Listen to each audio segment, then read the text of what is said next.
This is a tutorial for this 5x6 mini album that goes inside the mini coffin, and that tutorial is already on YouTube.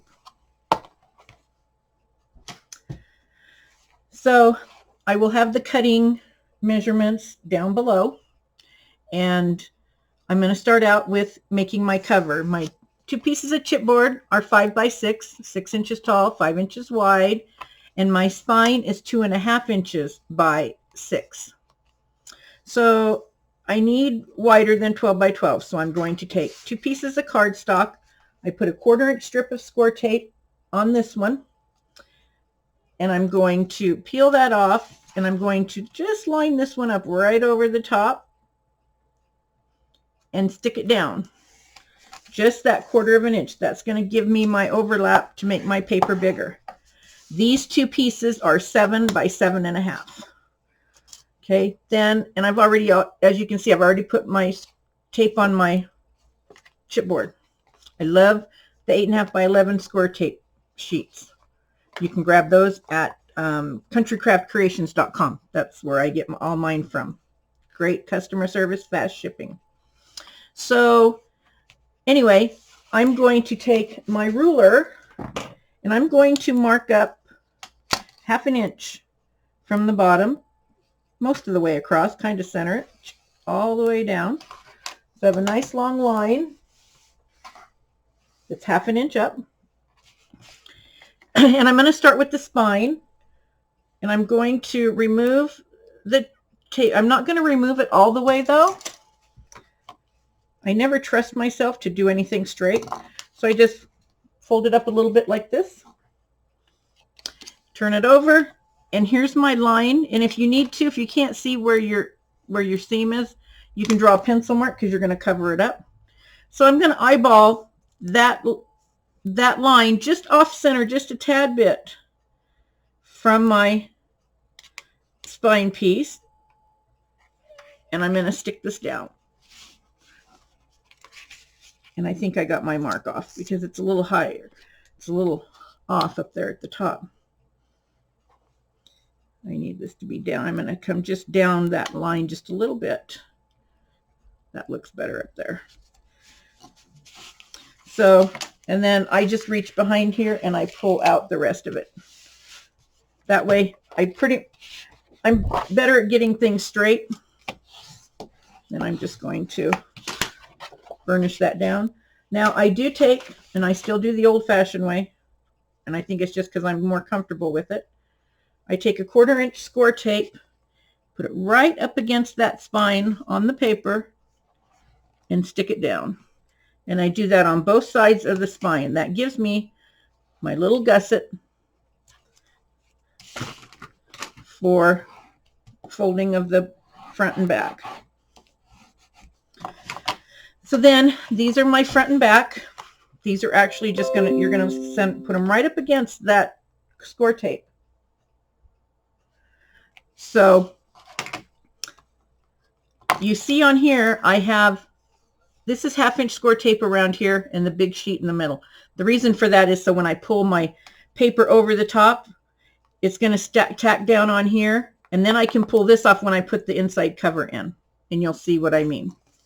So I'm going to take the side where my score tape is complete. Again, I peel that back a little bit.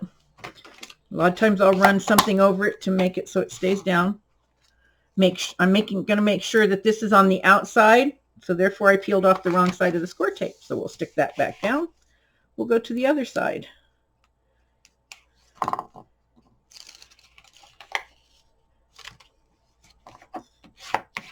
Okay, so this is the inside. So I'm going to use my line down here again, go right onto the top of it, because that's where I put the other one at. And if you don't want to draw a line, take your ruler, stick your ruler across there, and use that to line your chipboard up with. Whoop. Okay, stick that down, and then pull this out from underneath it. That is on there. You're going to do the same thing on the other side. We're going to take this piece, make sure I peel the right side up this time. Come on. I want to go the other way. I want to go this way. Okay. Put this down here on the bottom. Put this up against the score tape. Make sure that it's where I want it to be. And then tack this down. And pull that out from underneath there. And then it's all stuck down. Turn it over and burnish it really good. Okay, then I'm going to take, and I need my mat, because one side needs to have a little bit trimmed off of it. So I'm going to take my ruler and I'm going to put it up here. I just want this down to 1/2 inch. That's all. So I'm just going to take my knife and run it down there.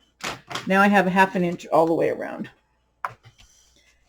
So I also still use, I like to cut my 45-degree angles, but I like to cut them with scissors. I don't just throw my knife up there and cut it. I've had too many times where things have moved and then they don't fit right. So you can really do anything like with this.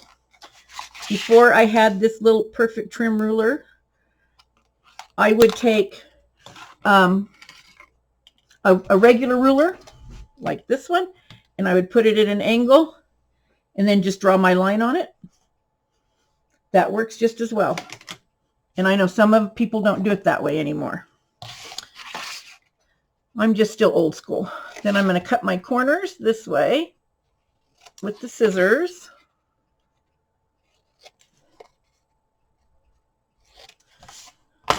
Get this out of my way. Okay, I'm going to take and I'm going to get things folded the right direction. So I'll fold that up down there. And I'll flip it over and do the same with the other side. And then I'm going to take a bone folder, an ink pen, anything that you can run across there to get a sharp edge on that. You just want a sharp edge.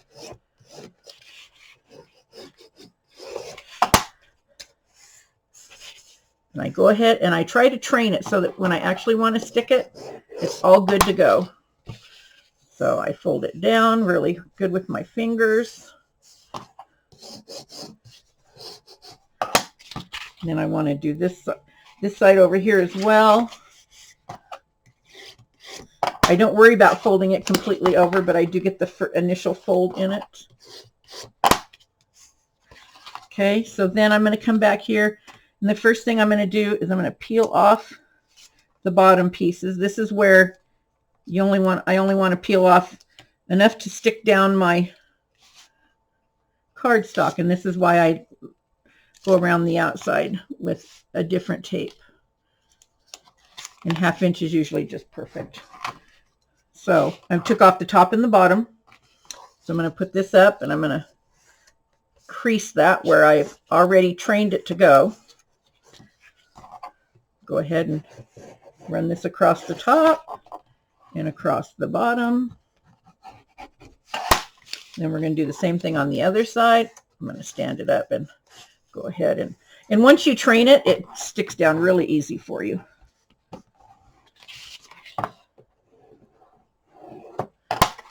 Okay, then I'm going to take over here, and yes, I'm going to fold those corners in a little bit, as much as I can, as the best I can. They don't fold in.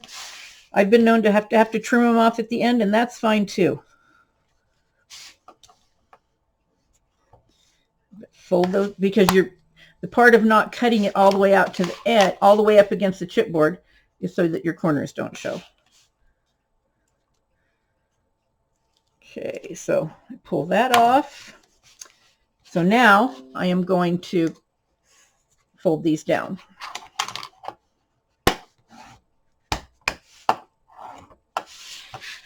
Do the same thing on the other side.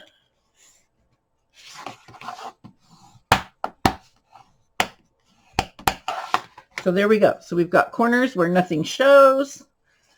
We've got our tape here.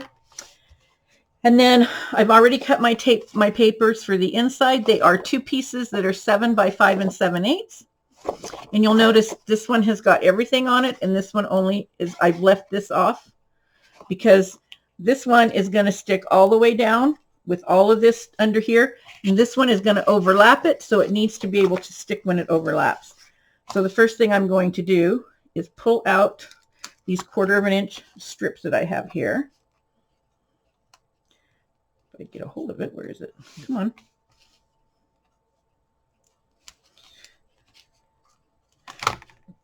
Pull out the 1/4 inch strips so I don't leave them there like I have a tendency to do.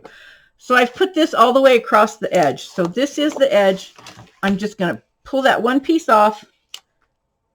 Again, I like to know exactly where I'm going to end up, so I will sit and get my into position, tack that end down so it's down.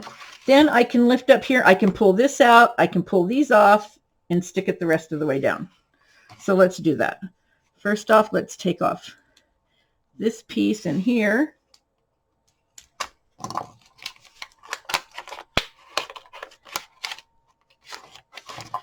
And then pull off these edge pieces here.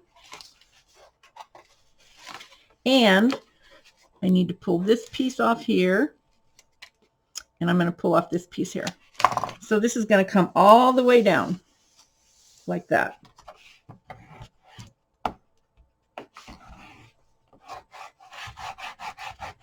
Okay, so there's that. Now I'm going to flip my book over.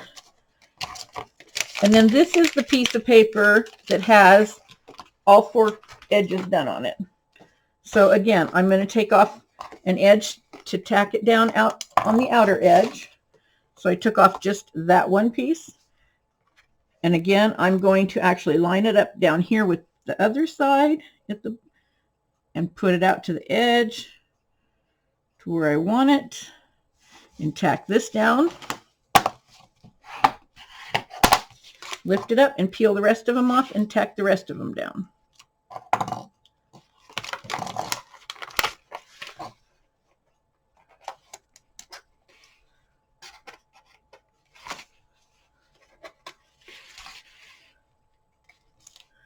Pull this off of here. Smooth it over. Burnish it down really good. And then we need to fold our covers for our creases. So it's all down, covered inside and out. So I'm just going to lift this up a little bit to see where it's going to bend. You can see it starting to bend there. And you can take anything, even a regular bone folder, as long as you don't use the point. A regular bone folder will work for this. Just use the side edge. Get it down in there really good. And I'm folding it up as I'm creasing it. And I've not ever had one of mine crack. My preference is to use this tool, but not everybody has one of these, and I get it. So you can, I just showed you, you can do it with a bone folder. Just take and start the bend to where you see where it's at on using the side of your bone folder.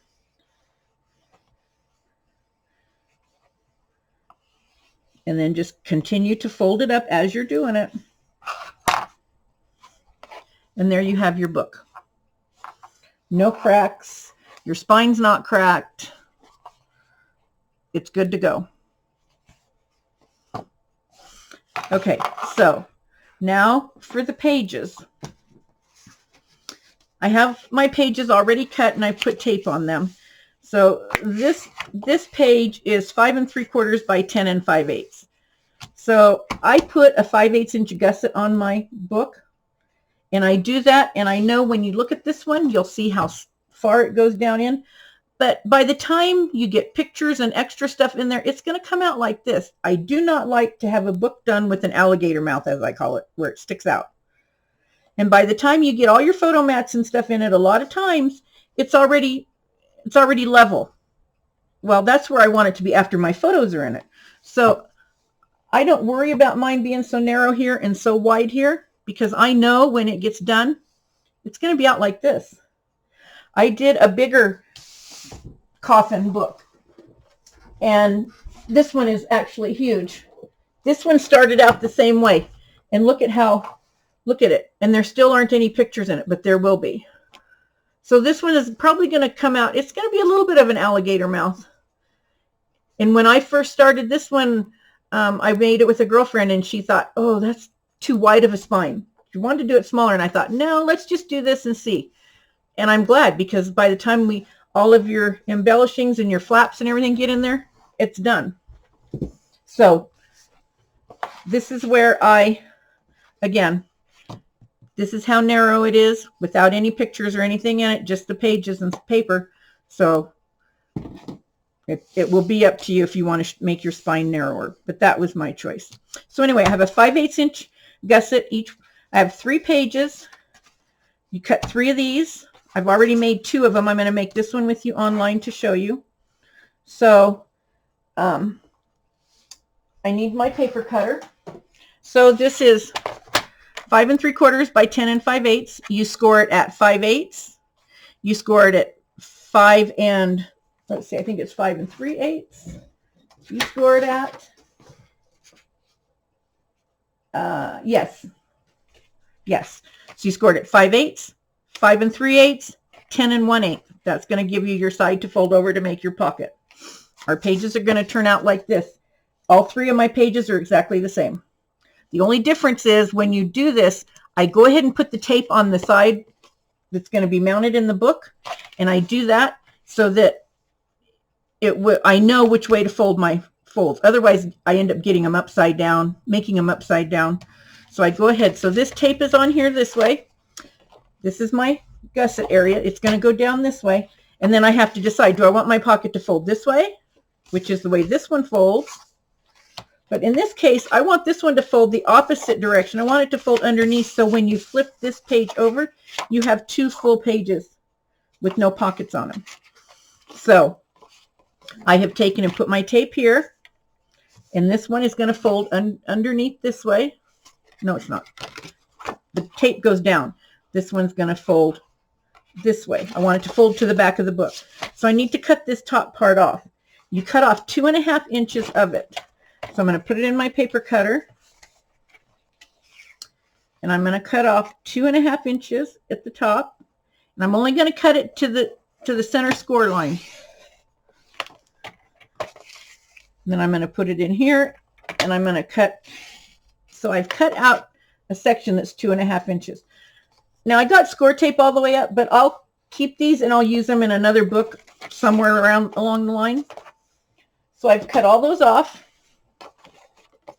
And again, my tape is going to go down because that's how it's going to go in the book. So this page is going to end up flipping over. So this will come this way and it'll fold in this way. Now, when you're cutting out your stuff, I ended up cutting, I had some pieces left. So I didn't incorporate the fold of this pocket at the bottom that closes it up. I did not incorporate it with the piece itself, simply because I wanted to get the most out of my paper.